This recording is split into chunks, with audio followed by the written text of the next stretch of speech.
Good morning. Good morning. Welcome to Second Unitarian Church. My name is Cristina Romero. I am a member of the Church Board of Trustees, and my pronouns are she, her, and hers.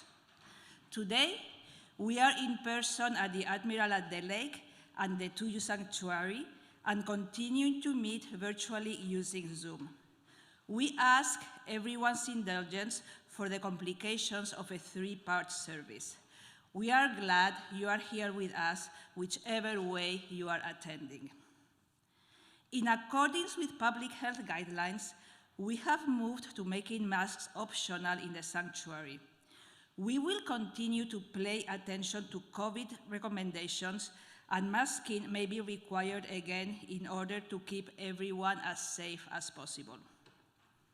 We especially welcome newcomers and visitors this morning. Finding a new community and making new connections can be challenging. Please know that we are excited to have you and look forward to getting to know you. If you are new to us today, please note that in the Zoom chat or mention it in person during conversation after the service. If you would like, there are blue mugs you can use to signal that you would like them to come up and say hello. If you say someone with a blue mug, please be sure to say hi. Our worship today is led by Reverend Jason Lydon and Reverend Elizabeth Harding, along with Elaine Vozar as worship associate. Music is provided by the Tuyu Choir, Siobhan Walker, George Cederquist, and our Director of Music, Carl Kennedy. Our time together requires a large group of people who make possible the worship, the music, and the technical production. They are listed in the order of service, and we thank them for their ongoing service to our congregation. I have a couple of announcements for you this morning. Next Sunday is a question box service. What does this mean, you might ask?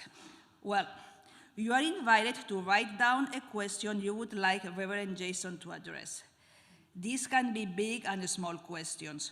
Questions about theology, questions about UUism, questions about spirituality. You can even ask him what his favorite color is. You can place questions you want addressed in the box on the welcome table. If you are joining from the Admiral or over Zoom, you can email Reverend Jason your questions. This is intended to be a playful and also a spiritually nurturing service. Also, as part of the partnership building with Chicago Community Jail Support, Social Justice Ministry is collecting coats, gloves, hoodies, hand warmers, socks, and more for the supply drive. Please leave donated items in the designated box in the Palmer Room. Chicago Community Jail Support is a daily, on-the-ground, grassroots mutual aid project to assist anyone being released from Cook County Jail with accessing phone calls, warm clothing, snacks, drinks, PPE, and more. Also, social justice members will be volunteering together on the ground support on Monday, May 8th and May 22nd from 5 to 7:30 p.m. If you would like to join this group, please contact Joy Messenger. And new member orientation is just around the corner. If you have attended a couple of services and you're thinking you might want to deepen your relationship with the church, new member orientation is a place for you. This is a three-part series of conversations that will begin at noon on Sunday, April 23rd, and continuing for the following 2 Sundays. If you have questions, ask Judy Corbet. And now I welcome Elaine to lead us on our call to service.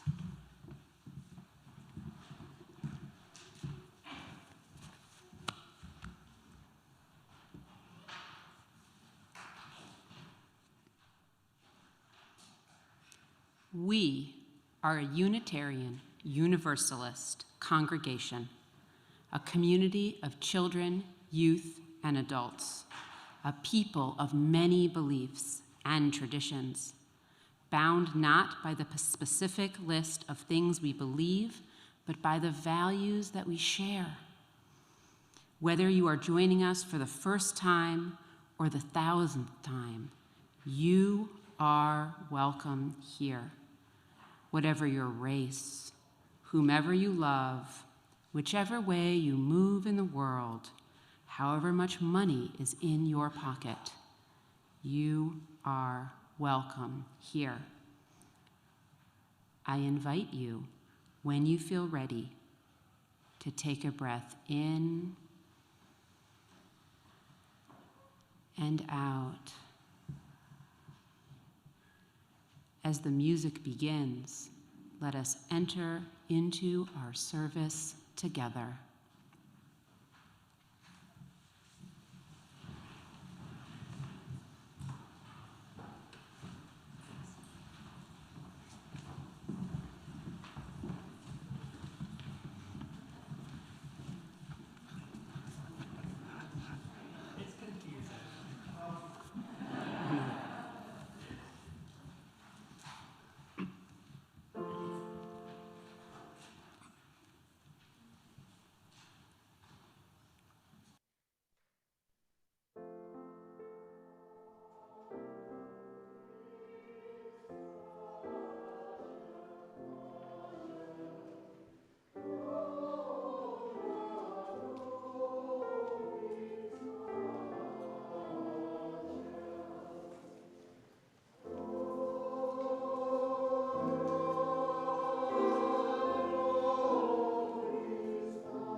Thank you, choir. You and your voices are such a gift to us. It is a blessing to hear you. I want to say just a couple of quick things about our service this morning before reflecting on our chalice lighting. And I want to begin by acknowledging that we have quite a few visitors this morning, and it's just such a joy to see your lovely faces. And I'm so glad that you are with us this morning on this beautiful spring day. And you are, of course, welcome on other days as well. Anytime your heart desires, we would love to have you. Today, we will be focusing on the story of Easter, but it's important to recognize that we are in an incredibly holy time around the world. That there are those who are honoring the celebration and story and liberation of Passover, as well as 1 billion folks are recognizing the ritual time of Ramadan, that this is a holy time across the Abrahamic tradition, and we are just talking about one piece of something that is so much bigger and sacred and connects to so many people around our beautiful, broken, healing, amazing world. I also want to note just another announcement that we didn't get in, that on Tuesday this week, we will be having a Haggadah party in which we will be gathering at the Admiral at the lake at 7 o'clock, thank you, to update and revise the 2U Haggadah. And for those who are unfamiliar, that is the kind of order of service that is used during a Passover Seder. And we have been doing that here for many years, and we will continue to do so because Judaism is a significant part of Unitarian Universalism and a significant part specifically of our congregation with people who come from Jewish backgrounds. And so with that, in just a moment, Escher will light our chalice here in the sanctuary, and Harris will light our chalice at the Admiral, and we light our chalices this morning, the symbol of our faith, with these words from the Reverend Sarah York. Roll the stone away from in front of your hearts. Scrape your elbows and knees if you have to walk out into a new life, unimagined, yet beautifully your own. This is the resurrection. Escher, would you light our chalice for us?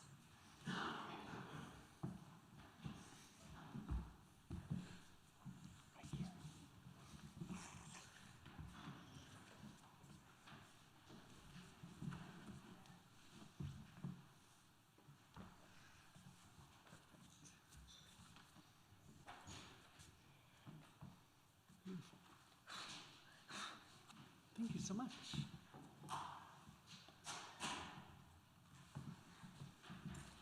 Good morning. Please rise in body or in spirit and join me in singing our opening hymn, number 407, We Are Going to Sit at the Welcome Table.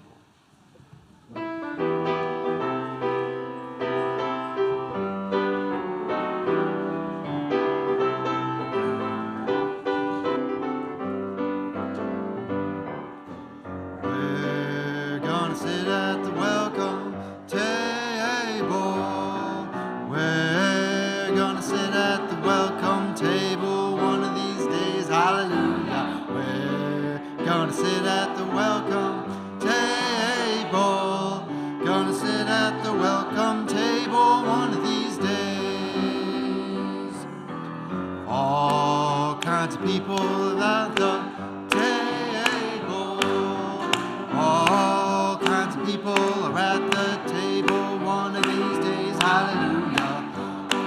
Kinds of people are at the table. Gonna sit at the welcome table one of these days. No fancy clothes at the welcome table. No fancy clothes at the welcome table one of these days, hallelujah. No clothes welcome table. Gonna sit at the welcome table one of these days, one of these days.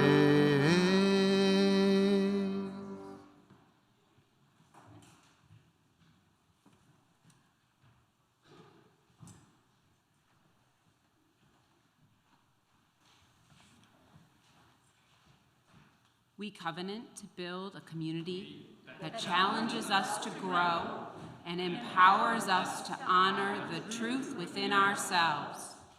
We will be generous with our gifts and honest in our communication, holding faithful to a love that embraces both diversity and conflict.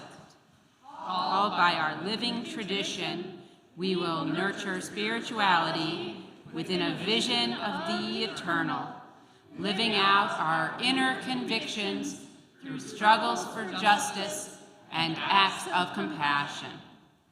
Now please stay standing as we sing our congregational hymn, number 1, 2, 3, Spirit of Life.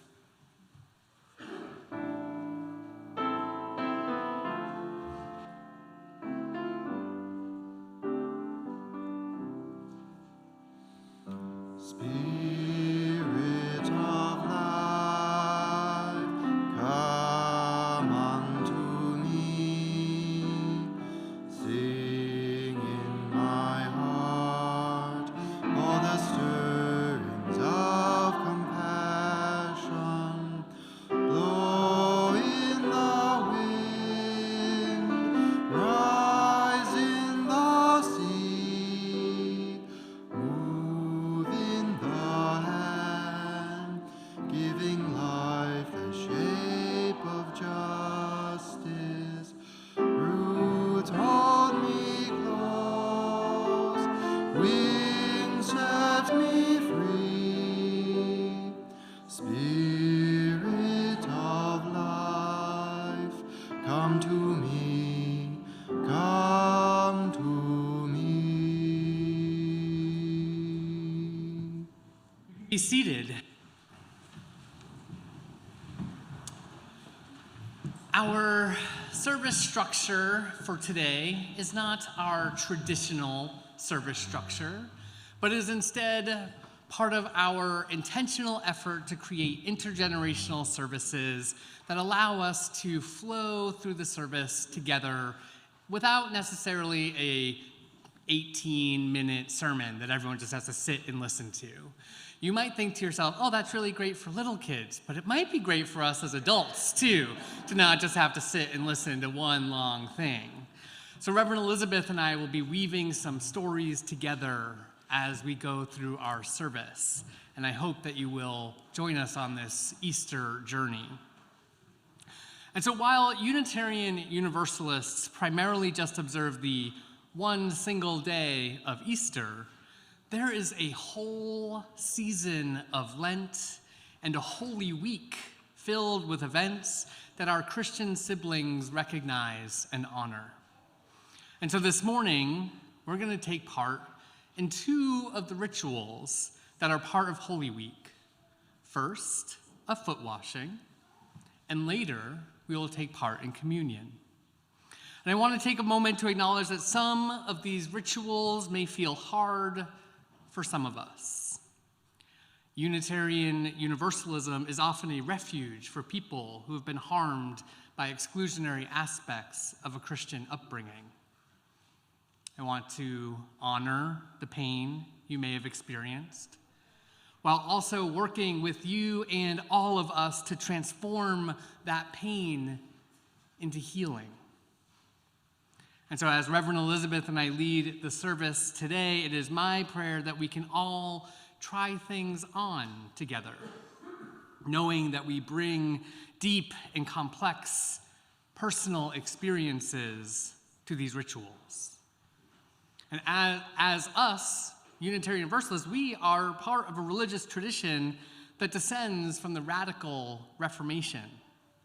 These rituals, while not often practiced in our Unitarian Universalist churches, they belong to us, and we get to make them our own. And so I welcome you to join together in honoring the spirit of this holy day and practice a Unitarian Universalism that embraces the full theological diversity we bring with us. And so during Holy Week, Thursday is a day where so much happens in the Jesus story. This is the day that Jesus is betrayed by his disciple Judas. This is the day Jesus washes the feet of his disciples.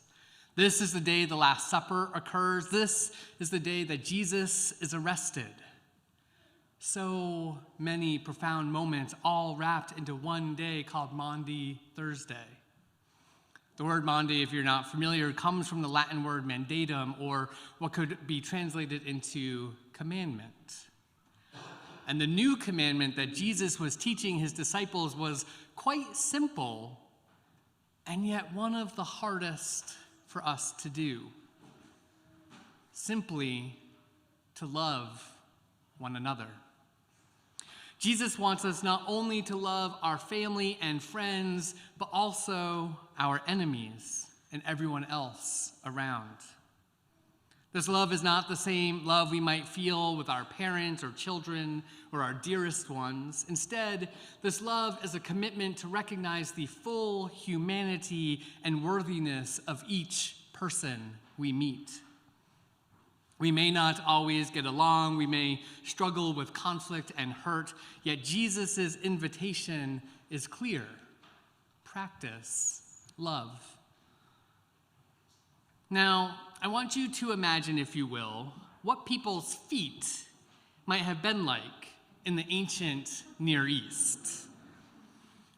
Do you think they had sneakers, high heels, fancy shoes like we wear today? I hear some no's. No. Instead, people were walking around their arid land wearing sandals made of leather, hard cords, and straps. Everyone's feet were constantly dirty, exposed to all of the elements. The practice of foot washing was very common. While what Jesus did was special and what we will do today is a ritual act, back then, people were constantly getting their feet washed, almost like getting one's shoes polished. Foot washing was not a religious practice, it was simply an act of hospitality. Can you imagine who was responsible for washing people's feet? Do you think it was the Roman elite, Jewish leadership, or the wealthiest of people? Again, probably not. Foot washing was the responsibility of those who were poor or enslaved, and was especially done by women. To wash another's feet was not a desirable responsibility, just something that some people were made to do in a time of great inequity. Why then is it so special that Jesus washed the feet of his disciples? Jesus was trying to teach his disciples about the importance of serving people. The goal of his theology, his understanding of what it would look like to create the kingdom of heaven on earth, it was rooted in being of service to one another, loving one another. When Jesus washed his disciples' feet, he did so without wearing his outer most prestigious clothing. He intentionally wore just a robe, another attempt to teach his disciples the importance of servant leadership. Jesus was transgressing the gender and social norms of his day. One of his disciples, as the story goes, protested and said, "No, teacher, you mustn't wash my feet." There was discomfort at the flipping of roles. Can you imagine something similar today? Maybe you've seen the pictures of the Pope washing the feet of incarcerated young people. Or can you imagine a world where those with the most power thought of themselves as servants to the poorest? This might be a stretch for you, but I like to think that when Jesus transgressed these gender and social norms, this way he made himself kind of a bit queer. Not necessarily gay, but queer as in deconstructing the boundaries and borders of what is possible. I like to think that the foot washing ritual was part of creating a queer Christ that we deserve today. My reflections on foot washing are getting a bit long for an intergenerational service, I know. And I want you to think about the importance feet play in our lives. For many of us, they help us move our bodies. They guide us through the world. In an article about global immigration, Susanna Snyder writes this: feet, and from there, you look at them, and you go up to the unique legs, torso, beating heart, and the face to which they are connected. They help us to reflect on what or who is touching the ground. The first time I remember being truly moved by a foot washing ceremony was during Lent in 2006. I walked into St. Paul's Episcopal Cathedral in Boston at the suggestion of a friend of mine. All around the sanctuary, there were large wooden boxes. Inside each box, there was a ceramic molding of feet, along with a bowl of water and a headset. When I approached the first box, I put the headset on my ears and pressed play. I heard the words of a person who had survived the devastations of the Hurricane Katrina in New Orleans. An artist had taken moldings of over a dozen people's feet and collected their stories. The artist invited those of us at the boxes to wash the ceramic feet and listen, truly listen, to the stories of those who had been displaced and ignored by our racist government. I found the experience profound, and it sticks with me today.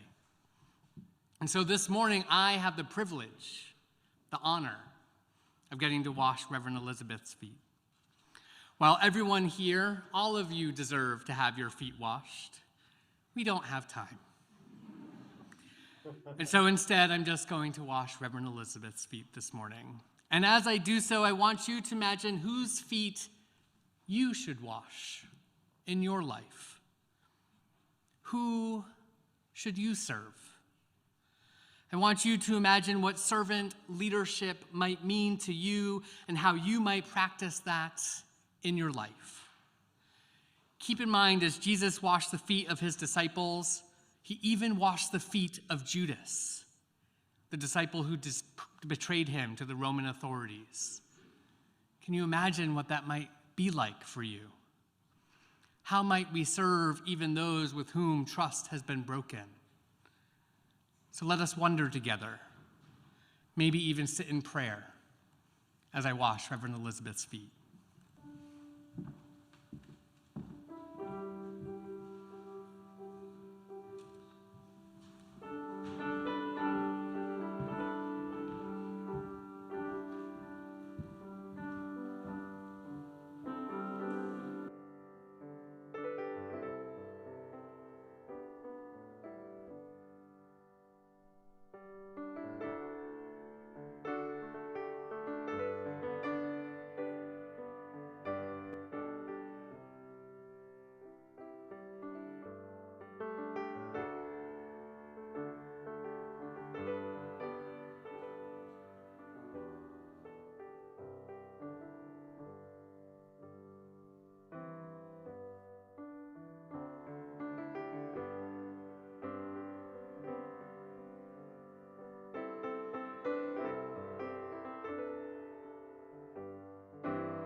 Each year, we all make a commitment, a pledge to support the ministry of this, our beloved church community. In addition to this contribution, we take a collection each Sunday so that we can share with those who are doing justice work well beyond our church walls. While we're not all able to come together in person in the same place, and we're not currently passing our collection plate around, you can still share your financial resources. And to make your contribution this morning, you can follow the text prompts that are in your order of service or will shortly be on your screen. This is that wonderful time in the service where it's totally appropriate to take your phone out and I won't make eyes at you. For the month of April, we are sharing our plate with Bloom Haiti. And this morning we have a video clip from one of the recipients of our plate share. Bonjour, bonsoir, tout le monde qui attendait vidéo ça.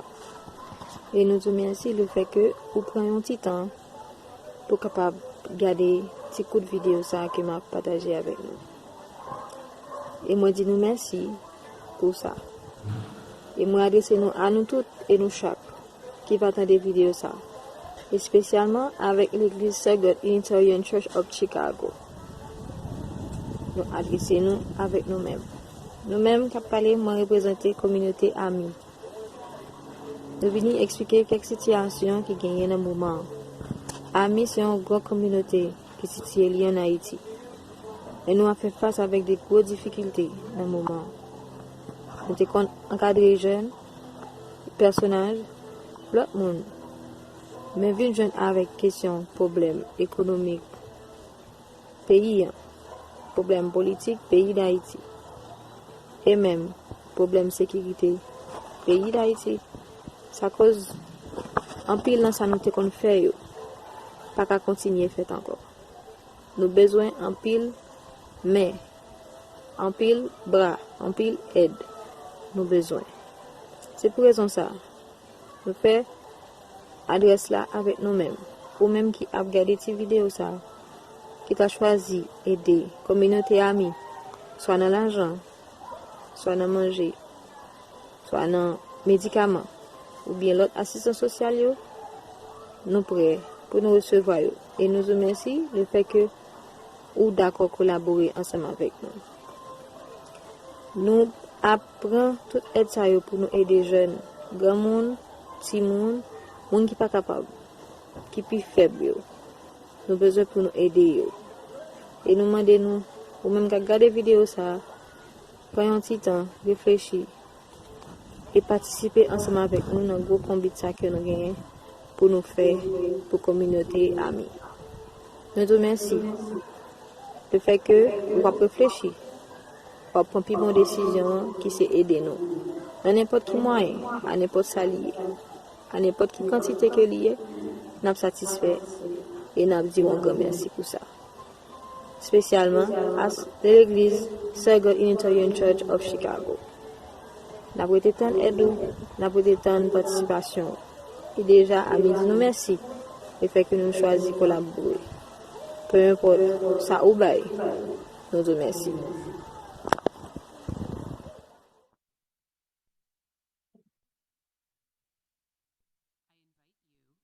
To join me in reading our offertory words. The words are printed in your order of service and are on the screen.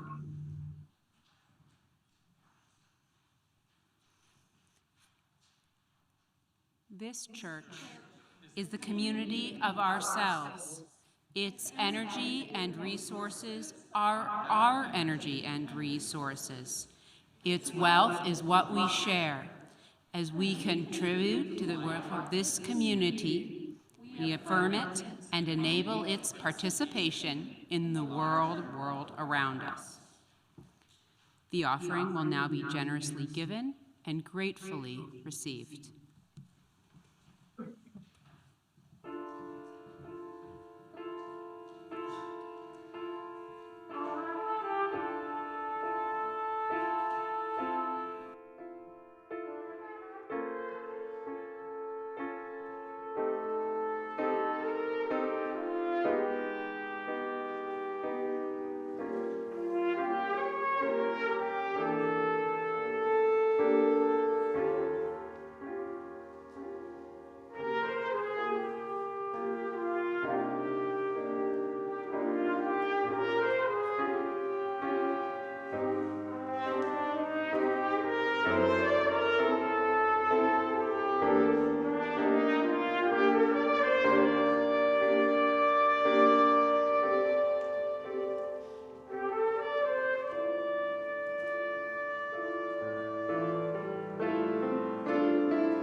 want to invite you into the spirit of prayer or meditation.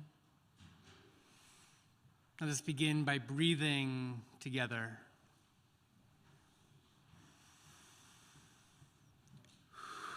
Try relaxing the muscles in your shoulders. Release the tension in your neck. Unclench your beautiful jaw and breathe with your body. We begin always in thanks, thankful for the breath in our lungs, the beauty of our earth, and the strength of this beloved community. We hold in our hearts those who care for family in ill health, those who live with grief or chronic pain, those struggling with addiction or illness, seen and unseen. We are with you. For parents and teachers and all those whose primary spiritual practice is the care of children, we are with you. We pray for our neighbors in prison. For those who are struggling to stay afloat in the midst of poverty, we are with you. We pray for all those living in harm's way. We pray for our planet and commit to work that will lead us away from the harms of climate chaos. We pray that wisdom, compassion, and empathy guide the leaders of our world as war rages on. We pray that they and we may be instruments of a just and lasting peace. Our lives are truly blessed by those who knowingly, with curiosity and courage, face their final days. And into this, our shared silence across space, I invite you to lift up the name of anyone you wish to have held in the loving support of our community.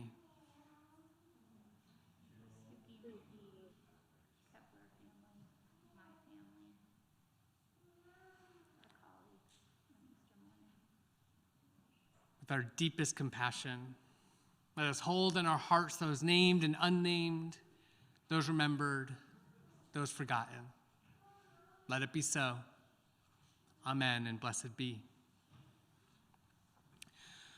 Now, we're going to try some communion things together. You're excited, or you're anxious, or you're hopeful, or you're worried, or all of those things combined.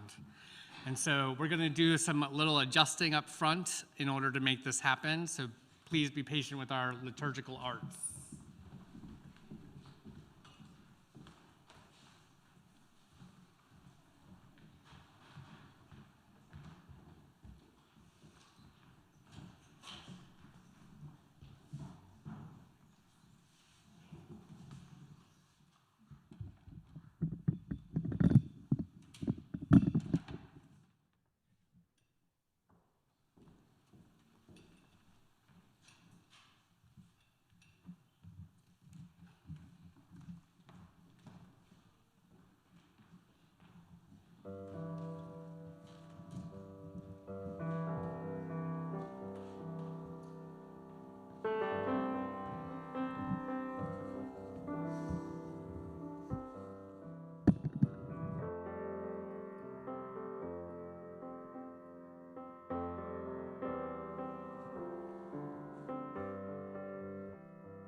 So on the night that he was betrayed, Jesus introduced what has become the ritual of communion.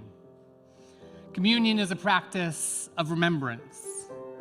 The exact theology about communion differs for Protestants, Catholics, and Orthodox Christians.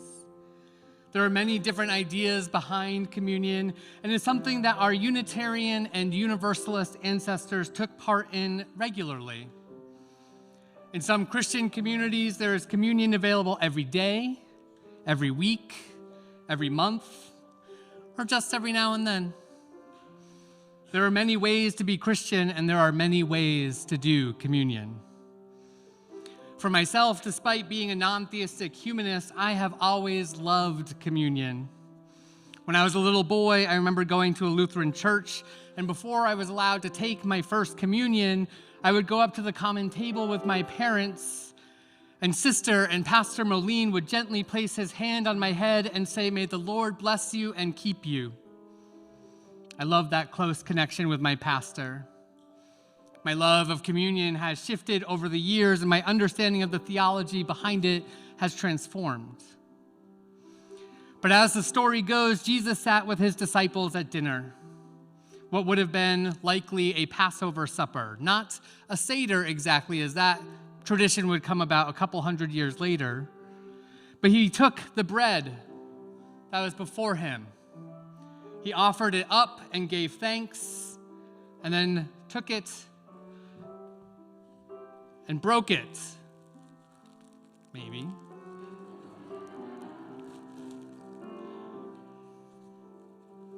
He said, "Take this and eat.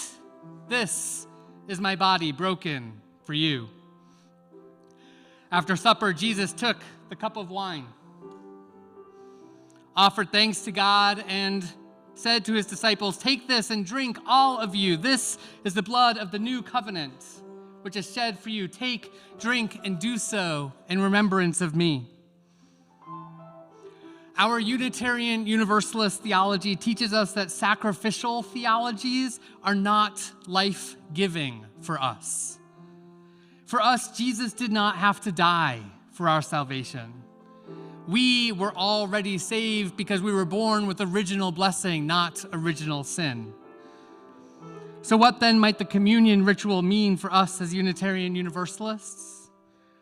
Respect and care for Jesus' ministry is deep in the roots of our faith.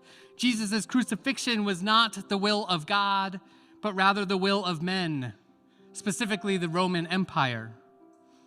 Jesus, like many before him and many since, he was a martyr. That word martyr might be somewhat unfamiliar for the youngest amongst us. A martyr is someone who is killed because of their beliefs or because of the movement they are part of.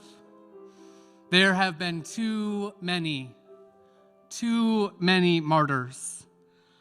Some might say that each person killed by a gun is made a martyr because of the government's refusal to pass common sense gun laws and hold gun manufacturers responsible. Earlier this month, we remembered the murder of Dr. King in Tennessee, a martyr in the name of justice and liberation. Who are the martyrs that you know of? Who comes to your mind? And so when taking communion, I like to do the work in my mind of remembering all those who have struggled for justice, acted in the name of love, practiced servant leadership, or simply cared for those around them. Obviously, it's impossible to recall every name. It's a list billions long.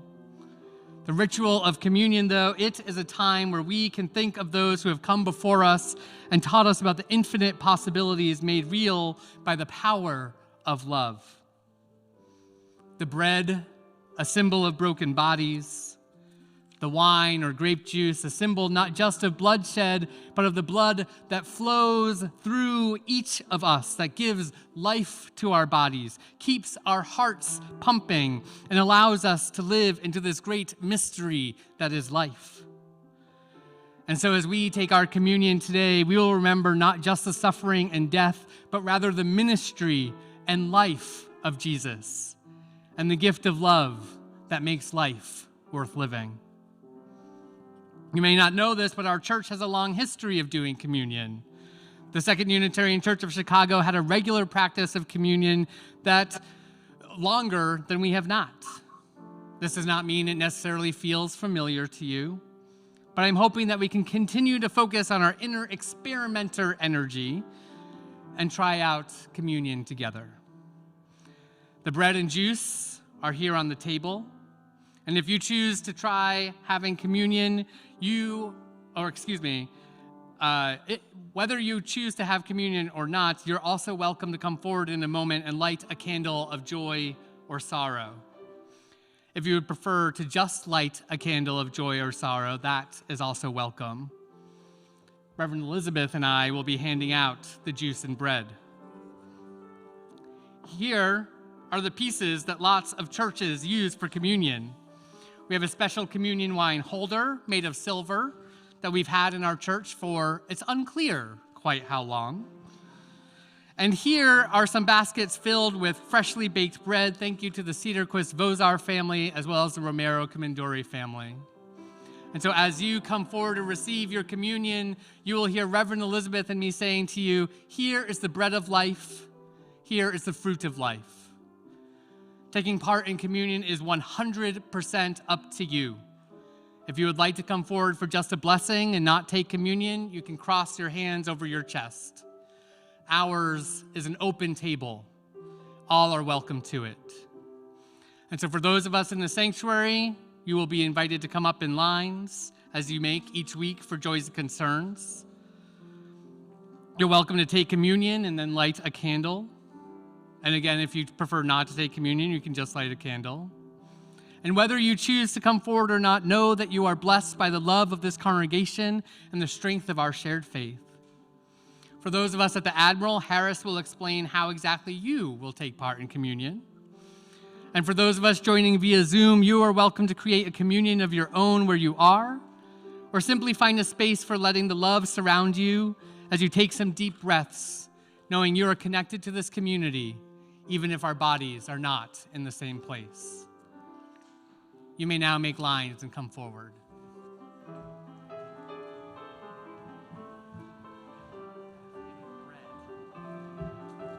Going to light first the candles of joy and concern.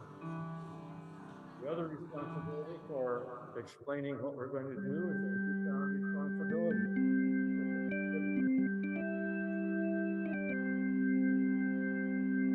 I invite you to come up. Take a pebble.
my prayer that this experiment of communion rests well with your spirit. We are transformed by the lives of those who lived long before us. Today we remember Jesus, his ministry, and his vision of love. So too do we remember those who have been made into martyrs. We eat the bread of life, we drink the fruit of life, and we light the flames that acknowledge our joys and sorrows. While we may not eat bread and drink wine each Sunday, we are always doing the radical ministry of communion, coming together with purpose and with love in our hearts and with our focus towards freedom and collective liberation. This is the resurrection. This is Easter. Let us hear our anthem.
I would like to invite the young and young at heart to come forward and help me tell this part of the Easter story. I need one person each to hold an egg or a bunny. Who wants to hold? You want that egg? Okay, you're gonna hold that egg. Oh yeah, remember doing this last. Yep, we're gonna repeat what we did last year because we're good at that. It's amazing. You want the bunny? Okay. Who wants the yellow egg? Thanks, Ben. All right. One bunny, one egg per person, Asher, please. So everybody, I hope we have enough eggs. Okay. Hello, I am Bunny. All right. All right. I'm gonna lay this egg. It should be like Okay, this. I have one. Yes, Noah, I you am wanna hold sitting that on one? an egg. All right. Okay, everybody, are you ready? Yeah. All right. So, the rabbit is for the many ancient stories and traditions about Easter. Now, I forgot to make a slide for the rabbit. So, Zella, can you hold up the rabbit really high so everybody can see? Long ago, around this same time of year, pagans in what is now Germany celebrated a holiday to honor Oestre, the goddess of fertility, whose symbol was a bunny rabbit. Do you think their bunny rabbits were purple? No. Probably white. White or brown, maybe? Okay, now I need who has the orange decorated egg? Okay, turn around and face everybody and show them your orange decorated egg. People in what is now Germany also celebrated the beginning of springtime with eggs, but so did people in a lot of other places. Eggs are a symbol of abundance and new life, and some ancient peoples would even used to bury eggs to encourage fertility so that they and their animals would have babies. Yeah, they might go rotten. That's my kid, totally practical. In what are now Poland, Ukraine, Belarus, and Slovakia, people have been using wax to decorate eggs for thousands of years. Did anybody dye eggs yesterday? Or is going to do it later today? Maybe, did you draw on your eggs with wax? Bunny dyed eggs. Your bunny dyed eggs? Awesome. Yes, bunny dyed eggs. Bunny dyed eggs. Okay. But one of the things that makes eggs special, like this one, that's that orange decorated egg, is that each color that a person used to decorate, and every different decoration has a specific meaning. And these designs were passed down from grandmothers to mothers to daughters. Okay. Let's see what's inside. Oh yeah, this comes at the end, okay? Hang on. Many of you know that Jesus was Jewish and he was a teacher. Who has the yellow egg? What's inside the yellow egg, Ben? Chalk. Chalk. Teachers use chalk. Jesus might not have used chalk, I gotta say. But I needed a good symbol. What?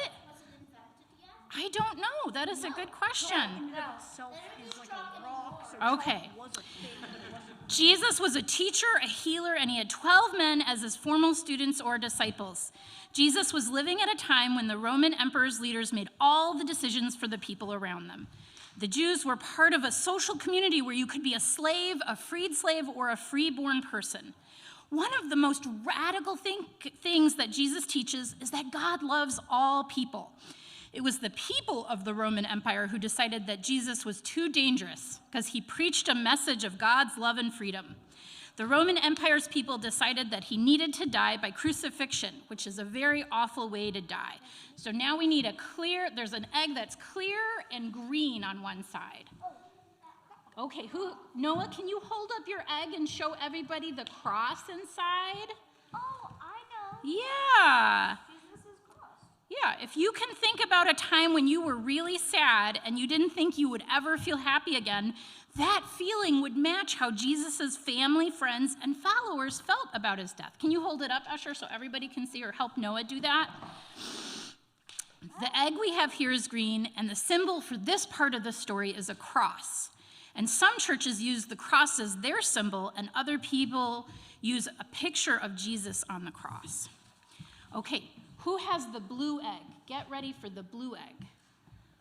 Anybody have the blue egg? Okay, good. What is inside the blue egg? Anything? It's empty. 3 days after Jesus died, When Sunday dawned, Jesus' mother and some other women went to the tomb to prepare his body to be buried. As they walked to the tomb, they asked each other, "Who will roll away the stone so we can go inside?" But when they got there, they saw that the stone, which was very heavy and very large, had already been rolled away. So they went inside, and what do you think they found? Nothing. It's like you all know this story already. The way the story goes is that they found nothing. Jesus' body wasn't there anymore. They were shocked, but they soon saw a young man dressed in a white robe nearby, and the man said to them, "Do not be afraid. You are looking for Jesus who died, but he has risen from the dead. He isn't here. Go and tell his friends that he has gone to Galilee." The women didn't know what to believe, and they left the empty tomb and went to tell the others what they had seen and heard. Yes, Lucas, what is your question? You went to a scientist that was there 1,600 years later. Well, in the story, they actually call this young man an angel, not a scientist. No, I'm saying the young man said Jesus went to Galilee. Galilee is a town. Yeah. So, people have been telling the story for thousands of years, and just like the women at the end of the story, we tell it today, and many of us are not sure what to believe either. We, as Unitarian Universalists, might not believe in the literal resurrection. We focus more on how our day-to-day lives can reflect this value of radical love. Okay, I need the person who has the small purple egg. All right. So, what is inside your small purple egg? A butterfly. Can you show the butterfly to everybody? Thank you, Usher. Easter is the holiday when we celebrate a promise. We celebrate a promise which is written not just in sacred books, but in every springtime leaf.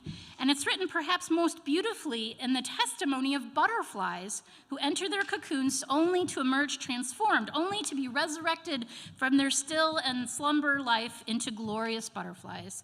What was once a caterpillar dissolves completely only to be rebuilt inside its cocoon. What once could crawl emerges to fly.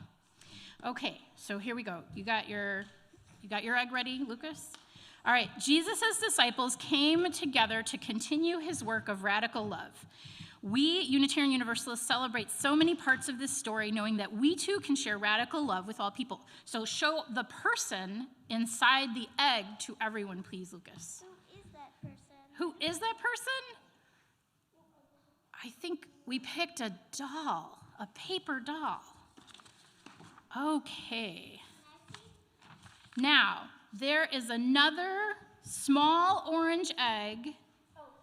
Yes. Can you open it up? Knock, knock. What's inside?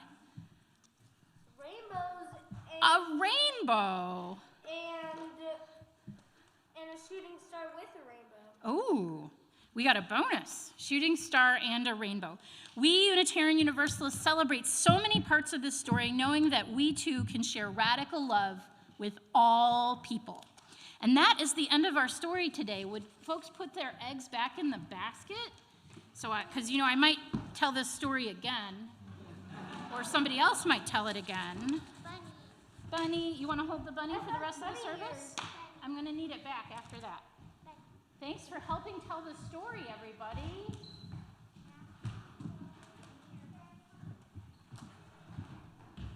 Thank you, Noah. All right, everybody can go back to their seats.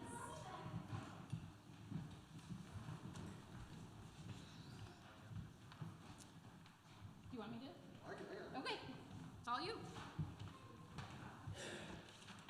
Please rise in body or in spirit and join me in singing our closing hymn, number 268 in the gray hymnal, Jesus Christ is risen today.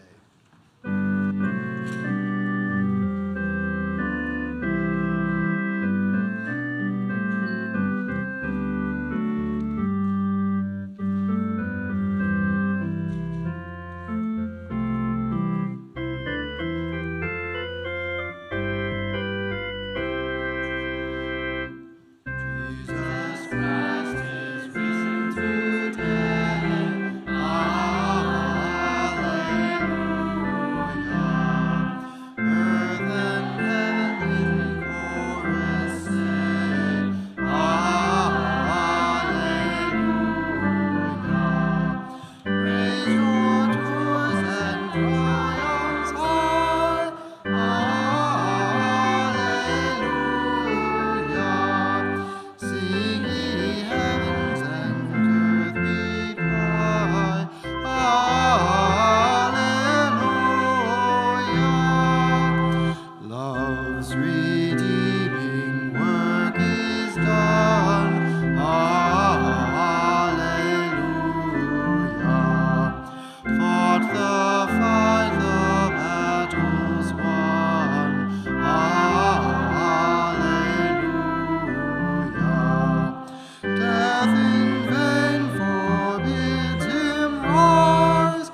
are strong and voices sing. Hallelujah.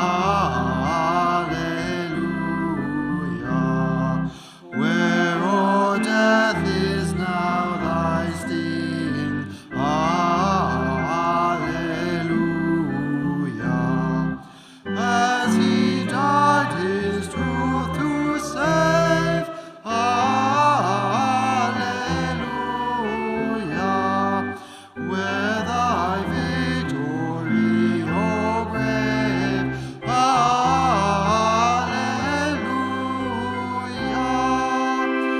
Soar we now where Christ has led. Hallelujah. Living out our words he said. Hallelujah.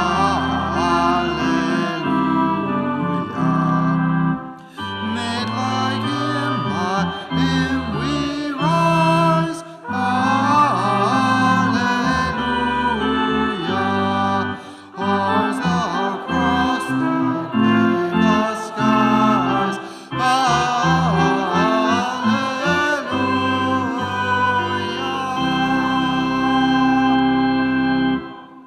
I invite you to rest your hands upon your hearts, or clasp hands with those you are sharing your life with during these pandemic times. And as you prepare to leave this space, take with you the practice of servant leadership. Take with you the nourishments of communion. Take with you the beauty of resurrection, the power of collective liberation in the face of empire. This is Easter, beloveds. Feel the strength in it, and go in peace.